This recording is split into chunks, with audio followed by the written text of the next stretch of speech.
Hey guys, Canadian Sparkle here, and I know it has been a while since I did a baking video. I only did my bread one, and then I was supposed to do more and I didn't. So, life gets busy.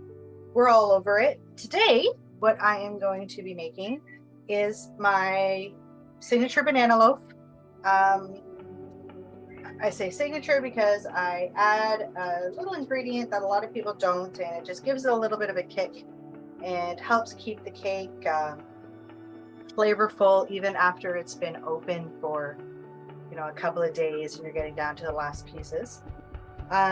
So before I started, I already measured everything out to make it easy. I'm going to go step by step. There's a couple different steps in this making process. If you're one of those people that just takes all the ingredients and throws it in the bowl and mixes it all up instead of separating your dries from your wets, this recipe is going to end up very, very heavy for you. So while I am usually one of those people who just wants to, throw everything in a bowl and move on, not recommended for this recipe. So first thing you're going to do is you're going to throw in all your dry ingredients. The ingredients that I listed at the beginning are for a single loaf pan. Everything you see me do is doubled because I use a 9x13 because my family eats it quickly. So it just makes more sense to make a double. So you're just going to take your flour and your baking soda, your salt, and then that special ingredient, which is a teaspoon to a tablespoon, depending on your taste, of cinnamon. You just want to take a whisk, just give it a good little stir. You want to make sure that baking soda is mixed evenly throughout your flour. So you're just going to give it a little stir. Then you're going to take your dry ingredients and put them aside. The next thing you're going to work on is your wet ingredients. So you're going to start with your brown sugar, which should be in a pretty decent sized bowl. You can use brown or golden. I tend to use golden more than brown. You can also make your golden brown sugar a little bit darker by adding molasses. Just a fun little tip. I'm just going to grab my butter because, as with all recording, nothing goes as planned, and my butter is in the microwave.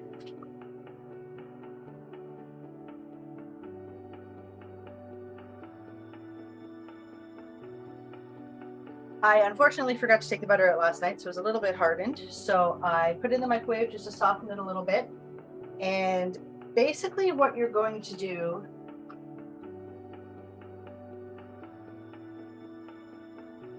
in this step is you're going to take the butter and brown sugar and you're just going to cream it together. So I bring in from the outside into the middle and squish down. You can use your hand if that's what you would prefer to do.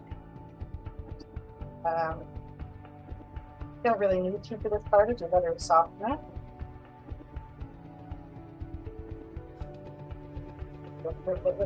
Good. And do not use the butter and brown sugar mixture, as we are all, I'm sure, tempted to do because it tastes so good. But do put it on some toast. Put it on some toast. Okay. You see it's very whipped here now. Not too crazy, but it's pretty whipped together. So just going to put that to the side. Then your bananas. Now the recipe says 2.5 cups. I think that's what it says. 2.5 cups of banana. 2 1/3 cups of banana. I just go by the amount of bananas. So if I'm making 1 banana bread, I use 3 bananas. If I'm doing 2, I use 6. That's just how I do it. I find that's usually always a standard measurement when I was measuring it out and using a measuring cup and getting extra dishes dirty for no reason. As long as your bananas are a half decent size, about 6 bananas will do for a double and 3 will do for a single. Now my bananas, if I know I'm making banana bread, what I will do is buy them, let them go just a little spotty. I don't know if you can see that. But once they start to spot, I put them in the fridge. and I let them go the rest of the way in the fridge. I don't use frozen bananas. I know a lot of people will freeze bananas to use later in banana bread. I don't. We eat a lot of bananas anyway, and my son won't touch them once they've started to brown. So, yeah. Anyway, got your nanners. I'm gonna mash them up. We always use this square container for this because the masher is square, so it just makes more sense. I can get the corners. Banana bread is pretty much a staple for any household, I would think. Everybody has their own different variations. Some people put nuts and chocolate in it.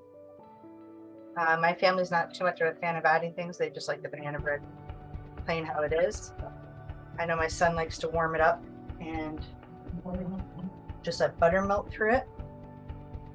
So now that your nanners are all mashed up, just going to mix them in with your brown sugar mix.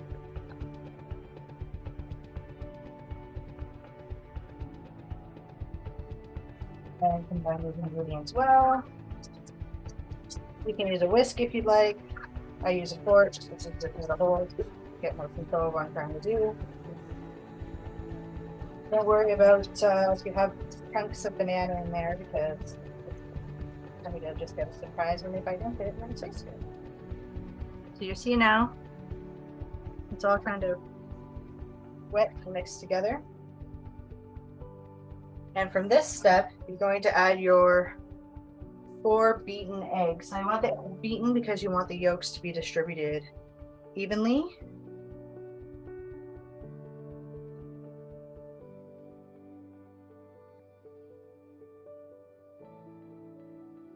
It will look quite wet when you start stirring, but remember we'll have all those dry ingredients to add to it.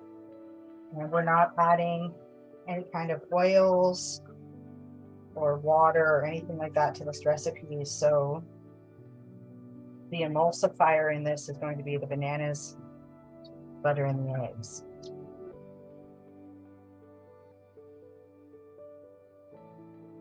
You'll know the egg is mixed through completely when the yolks no longer gather to the edges of the bowl. This is basically what it's going to look like. Then you're going to bring back your dry ingredients. Personally, I create a well just right in the center of all the flour. Pour my wet ingredients in the middle.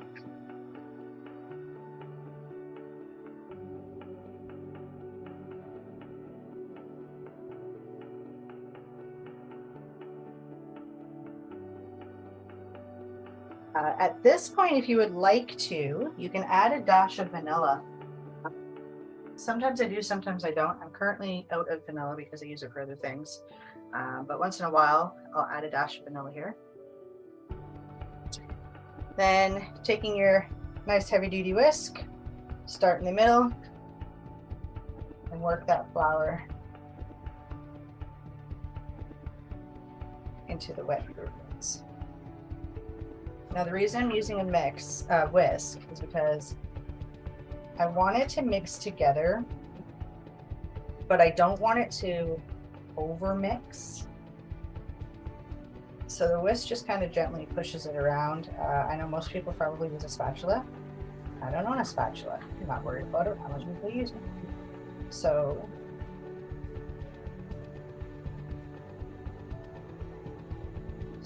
it should start coming into like a doughy consistency.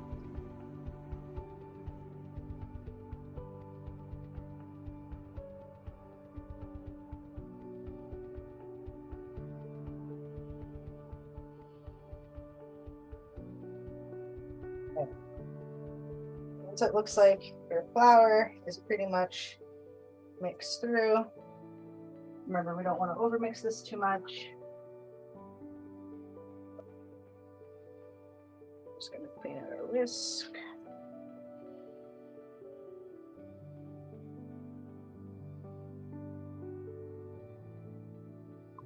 Guess I should have mentioned in the beginning that you should preheat your oven to 350, but I'm pretty sure I put that on the instructions in the front. So hopefully everybody did. If you didn't, put your oven on preheat 350.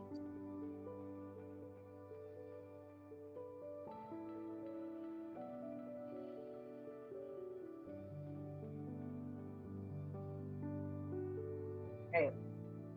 I hope everybody comments and tells me what their favorite additive is to banana bread. I know for a lot of people it is chocolate chips, and for a lot of people it is walnuts.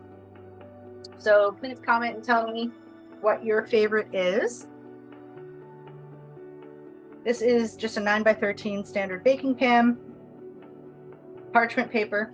If you do not have parchment paper, butter the entire inside of the pan, then put a flour layer so that your cake doesn't stick.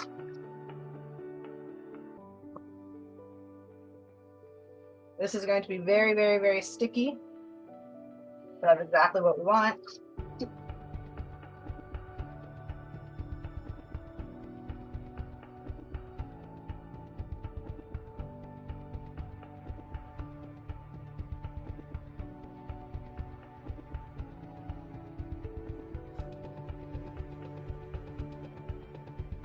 Now we're leaving a little bit of that dough behind, because I'm not gonna lie, I love it. Love that raw dough. I know, I probably shouldn't eat it, especially with all these crazy things in our food, but that's okay.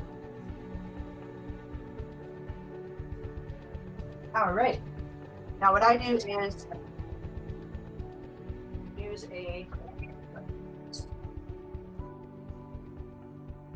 a spoon and water, and I just pat it out.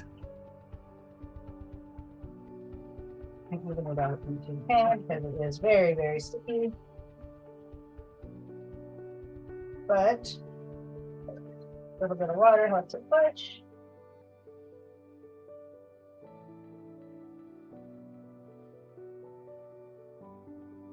I know some people do a little bang bang on the counter. I can't do that because, as you can see in the background, I have plants everywhere, even in my cooking.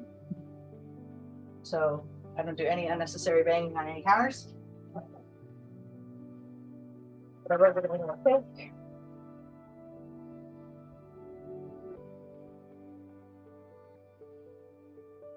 All right, so cake in the pan. And what you're going to do is you're going to put it in your preheated oven, and you're going to set your timer for 45 minutes.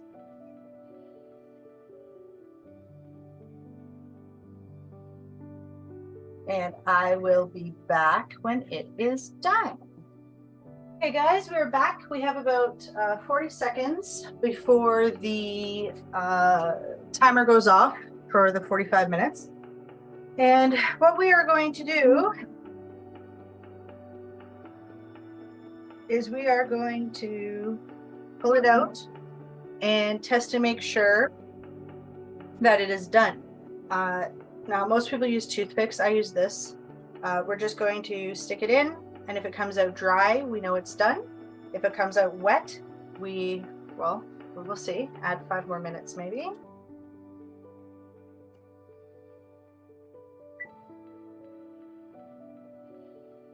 Okay, so this is our beautiful banana cake. And I'm going to test it in 3 spots. I usually do diagonal.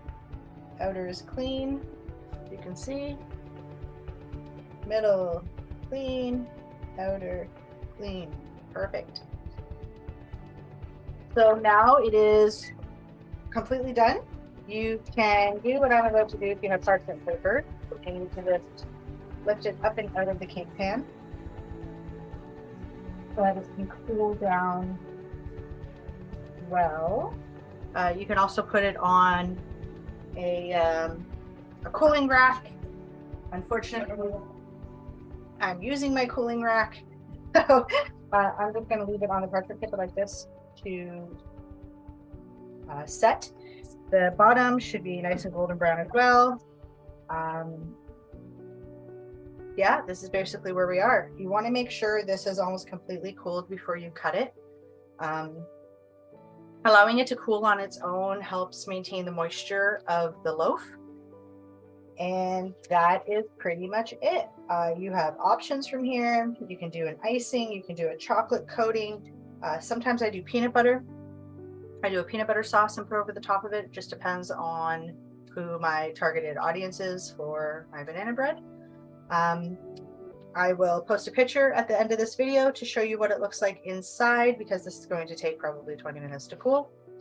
And yeah, I hope you enjoyed this little small recipe. This one doesn't take too long. All said and done, it takes about 20 minutes to get in the oven. The most of the time is the baking. And yeah, so hope you like my banana bread, and who knows what I'll be making next. Okay guys, so the banana bread has completely cooled and my son and his friend want a piece immediately. So I'm just going to give it a slice here. I wasn't sure if I was going to record or not, but I decided to. Might as well so you guys can see.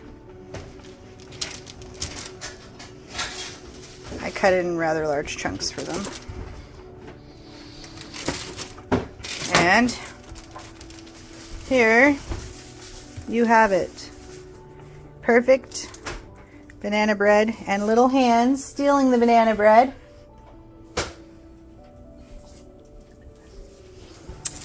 And yeah, so the whole loaf will be cooked through like that, and then you can store it however you like. You're welcome. However you like to store your banana bread. And that's it.